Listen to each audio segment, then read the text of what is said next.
Real people, inspiring stories, living legends. Award-winning talk show. Trevor Blackman Now. Now, Russia's attack on Ukraine, civil war in Yemen, and fighting between Ethiopian government and the Tigray forces in Ethiopia have caused international outrage. People around the world feeling the stress and fear of watching violence on our TV screens and wondering what will come next. That includes your children. With so many images of violence and so few answers, your kids are likely aware of the fighting, even if it's far away, and they're probably terrified. It can be daunting to talk to kids, especially younger ones, about war, and it may feel better to preserve your little one's bliss by keeping the topic out of their awareness. But just because they aren't hearing it from you doesn't mean kids aren't getting information elsewhere. To talk about this and how to address the psychological impact of living with war and COVID, I'm joined now by our resident doctor, as always, and we love her on the show, Dr Seshni. How are you? I'm great. Thank you, Trevor, and great to be back on the show as the resident doctor. Thank you for the opportunity to talk about mental health. As you know, in the current situation, we've just had COVID. Now we're looking at Ukraine and the war, and the impact psychologically is huge. So how do parents, I want to start with the war on this, how do parents navigate appropriate and I suppose reassuring conversations with their children about conflict? I think it's really difficult, but I think the most important thing is that parents need to be able to be open and honest with children. So they need to explain to them what the reality is. And I think sugarcoating it or hiding details, obviously, they might need to do to obviously protect children from the harsh realities of what's going on. But I think being open and honest, listening to children, hearing what their anxieties and fears are about what they are hearing is important. So I think, to be honest, it's just opening that line of communication and being there, being present to be able to hear whatever your child wants to talk about. It's difficult because it's happening not just in Ukraine, it's happening all over the world. It's happening on social media. So people are hearing it on TV, on radio, on social media platforms, at schools. So even if you're not in Ukraine, there's children and families that are concerned about their loved ones in Ukraine as well. So I think it's really about communication, supporting, listening, giving them a chance to air whatever anxieties and fears they have. And is it so important as well for them to see your concern? I was looking this week about reports that Newsround were doing for children, CBBC, and you know, it's also about being honest about the adult in the room's feelings, and I suppose in some ways controlling it, but not hiding it from kids if you have concerns yourself as an adult.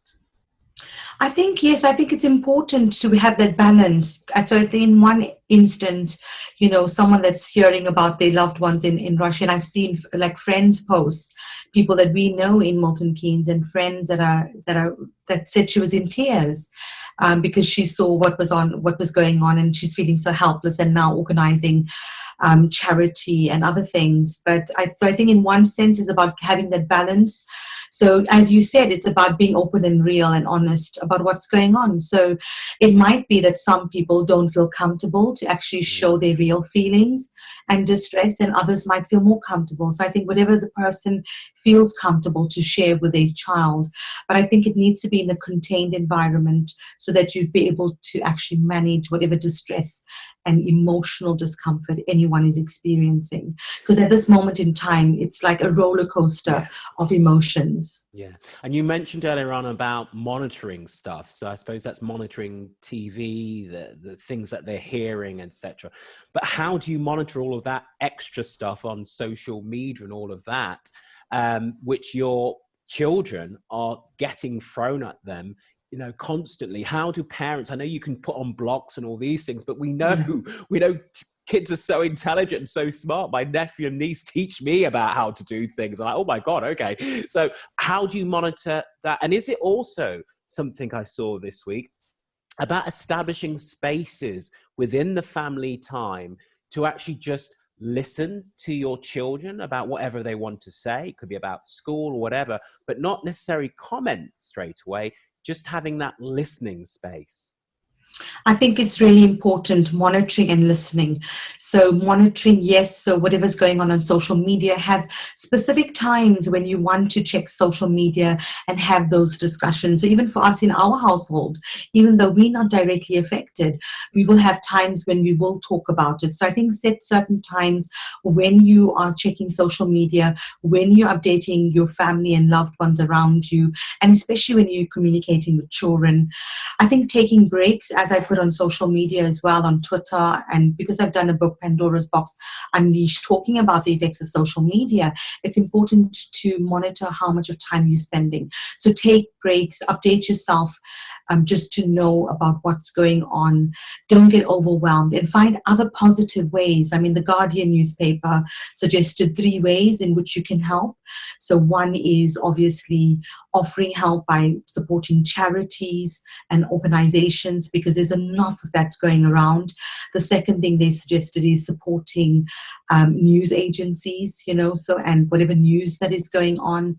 And the third thing is doing positive things. So instead of obviously looking at all the negative that's going on, which is easy to be consumed by watching videos of bomb blasts, explosions, pictures of children, that's heartbreaking to see what's happening in Ukraine, and then feeling helpless. So I think find ways, positive ways in which you can help. And also, the last thing was contact your local MP and raise your views.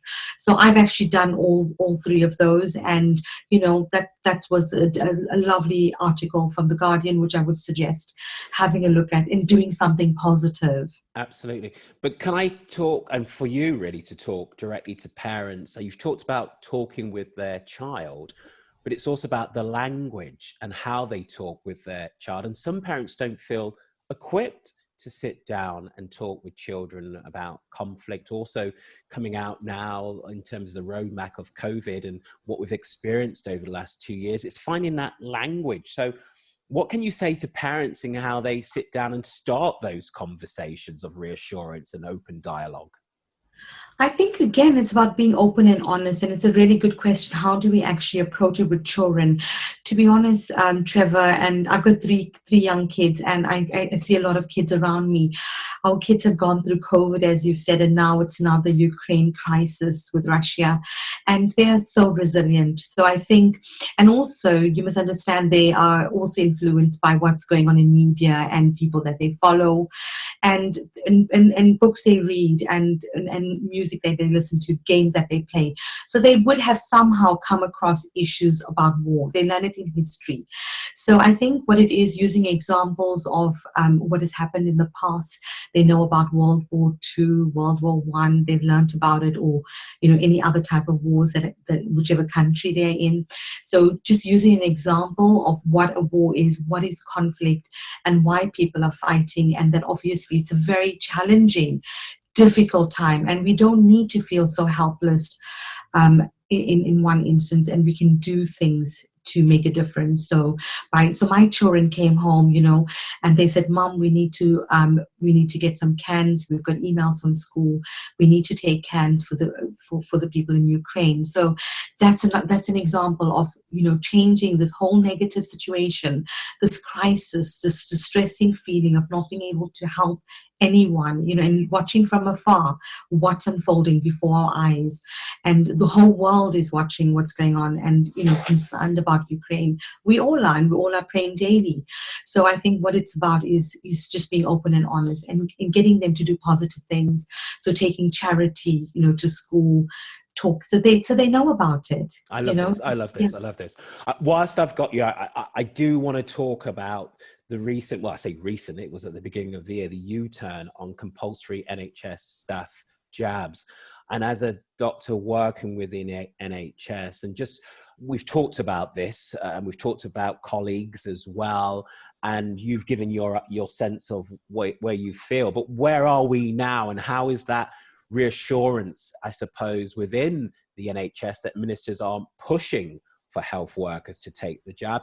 Has that settled within NHS health staff and care staff as well, even though there's still the issues around care staff?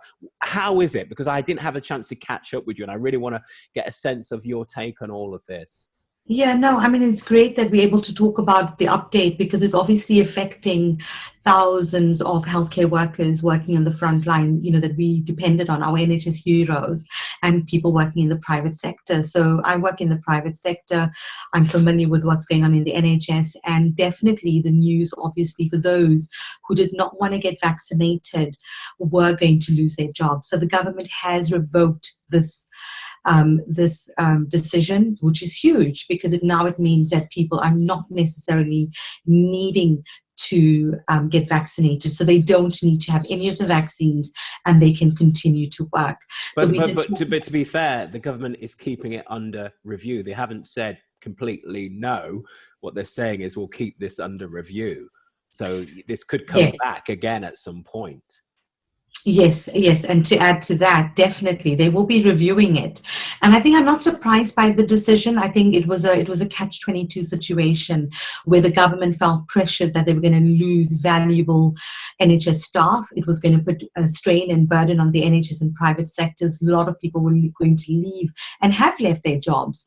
So, and as much as about pro-choice, it's also about thinking about the risk and benefits of letting all these staff go, because if they made the decision, if it remained compulsory, they were going to lose a lot of staff, and it would have affected the delivery of safe and effective healthcare. So I think, to be honest, they were in a difficult position. But as you've rightly said, that they will be reviewing it. It's obviously not that it's never going to change. I think they will continue to review it. The second thing I just want to say is my opinion and opinions from a lot of healthcare professionals and doctors working on the front line. I know for a fact, and we've spoken about it, the vaccines have saved us. They have saved my patients on COVID wards. It saved my family, it saved communities and the whole world. That people that have been vaccinated, we've saved a lot of people through vaccinations. Obviously, it's a disclaimer, get advice from healthcare professionals, whatever your situation is, because every situation is different and there might be a reason why someone can't take the vaccine. But I think the advice is still, Trevor, that even though that the decision has been revoked, you don't necessarily need to have the vaccine to work on the front line and be a healthcare worker, but it will still be under review, and that the advice is that the evidence, there's enough evidence to suggest that taking the first, second, the boosters, and then maybe the fourth, which is already the fourth booster, which is already being delivered, is important, and people still are being advised to take the vaccine. So, absolutely. Yeah, there's a lot of still discussions. I don't think we've heard the end of it, but I'm not surprised because the RCGP did raise the issue, and I think when we discussed it, I think I knew already that there was a possibility the decision was going to be revoked. Absolutely. You actually did. You commented on it. Look, Dr. Seshni, only because of time, we're going to have to cut this short, but I have to get you back on because we also were ahead of the curve talking about vaccinating children, particularly those under 12, and now we're seeing this being rolled out, and also though the fear of long-term implications, health implications on our children as adults have experienced long COVID.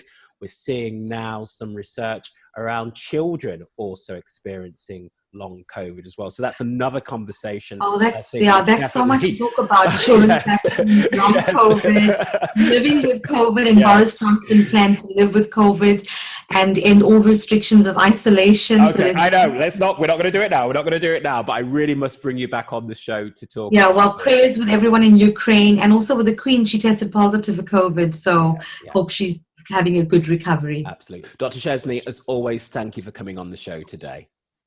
Thank you very much, Trevor, for having me. Follow Trevor now on Instagram @OfficialTBN Show.